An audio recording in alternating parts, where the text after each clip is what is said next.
Alright guys, so we just learned about Java's math class. If you need to review those notes, those are right here on the class website under the math class page.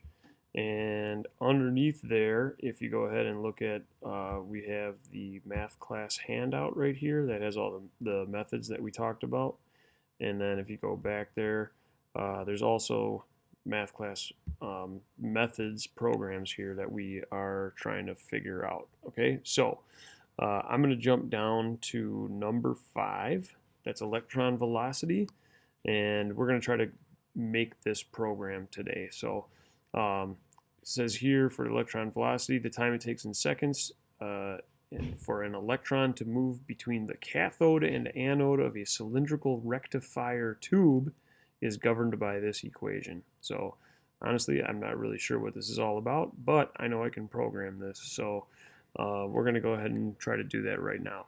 So to find the time, we're going to do all this junk inside of this Java program. We're using M, Q, V, R, Z, all that junk. So right here it says M is the mass of an electron, which it gives me a value right here. Q is the charge of an electron, gives me a value right here. And then we're going to just keep on going with that. So right here it says then we're going to write a program that prompts the user for V, which is the applied voltage, small r, which is the radius of the inner tube, and big R, which is the radius of the outer tube, and then computes the travel time. So if you didn't already, let's go ahead and get on to BlueJ, and we're going to make a new class, and we're going to call this math class methods. And then math class methods, if you open that up, yours is going to look like this. All right. And so what I want to try to do is kind of program this so I can see this stuff over here and then also see the program. So we're going to start out with a new method called public static void electron velocity. All right. Inside of here, we're going to want to use a scanner, so I'm going to go ahead and import java.util.scanner up here so that we can go scanner input equals new scanner with system.in right there. And then I'm going to go ahead down here and put input.close right away.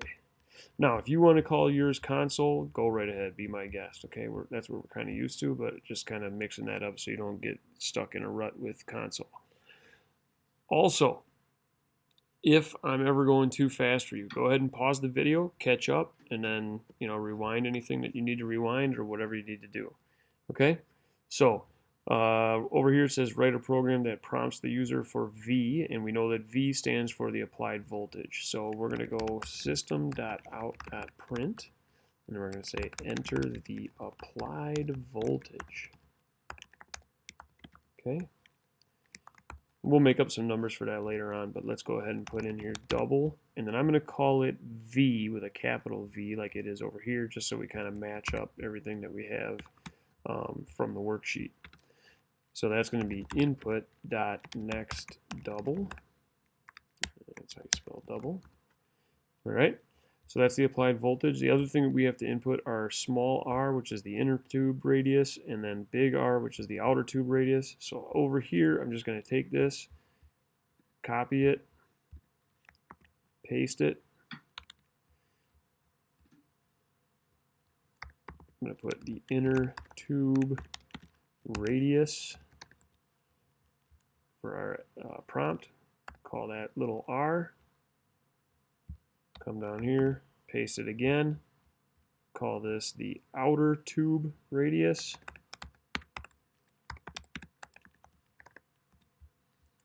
call that big R. Now I've done all the inputs that we need to do in order to calculate the rest of this junk. So the next thing that we're going to do is we're going to create this m variable, which is 9 point whatever times 10 to the negative 31. So we're going to go ahead and put in here double m equals 9 point 1083 e negative 31. So remember from our notes that if we want to do times 10 to the power of something, we want to do scientific notation, we just use that e like you would on a scientific calculator. Okay, so we're going to do the same thing for q here, kind of like what I talked about for v. I'm going to go ahead and just use capital Q, even though we like to use lowercase letters for variables. 1.60206 e negative 19. Okay, so now I have m figured out, I have q figured out, v is input, r is input, big R is input, and now I just got to figure out what z is. So z is a natural log, okay? And if we go ahead and just jump over here and look at this handout, we can see down here that math.log will compute and return the natural logarithm down here. So I know I'm kind of racing through this, but it's because we want to make this video kind of short. So here we go. There we go. Z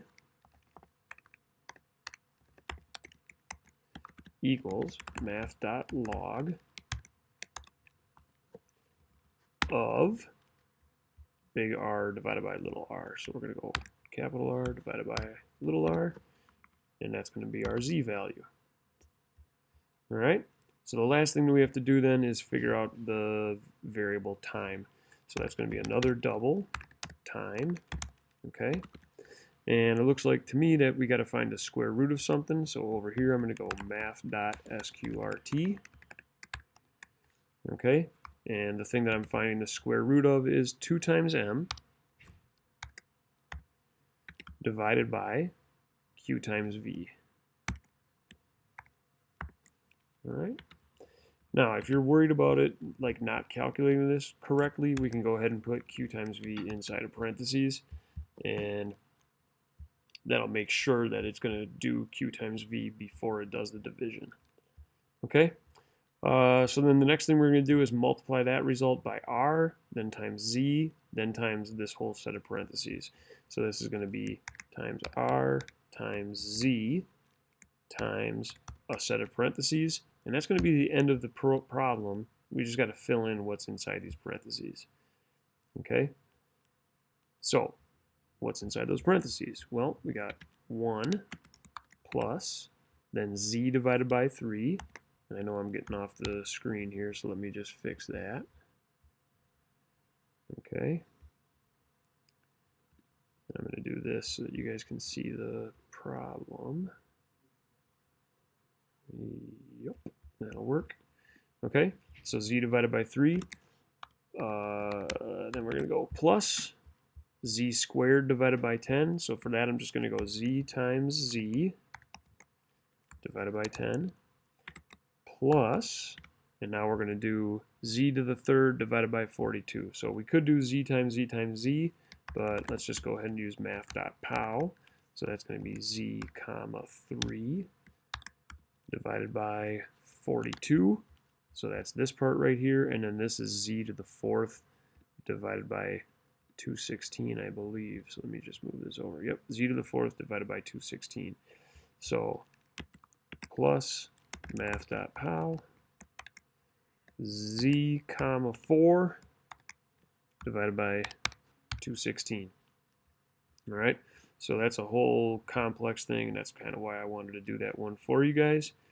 All right,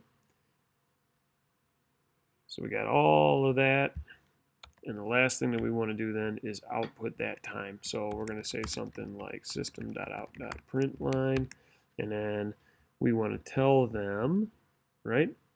Tell them the travel time, computes the travel time.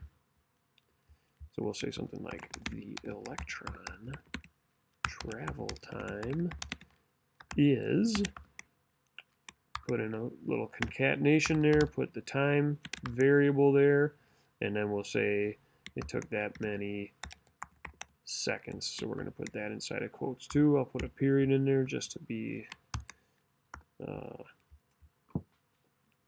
more accurate or whatever, and hopefully that makes sense to you. Then we're saying the electron travel time is whatever this time is in seconds. Okay, sorry about that. All right. So I should be able to compile this with no syntax errors. I should be able to then go over here, right click on the math class methods program, class I should say, and run electron velocity. All right, and then it says here, so I'm running this, enter the applied voltage. So guys, I don't know what that should be, but let's go ahead and say 50 volts, okay? The inner tube radius, let's say that the inner tube is pretty small. I don't know if this is small or not, but we're just going to make some numbers up. 0.25 for the meters on the inner tube, and then the outer tube, let's go with 4 meters. Okay, so as soon as I hit enter here, it's going to start doing all the math crap that we just did. Okay, boom, there it is. The electron travel time is 1.14, bunch of gobbledygook, e to the negative 6 seconds. So hopefully that helps you guys figure out kind of what you want to do for the rest of these problems, and good luck.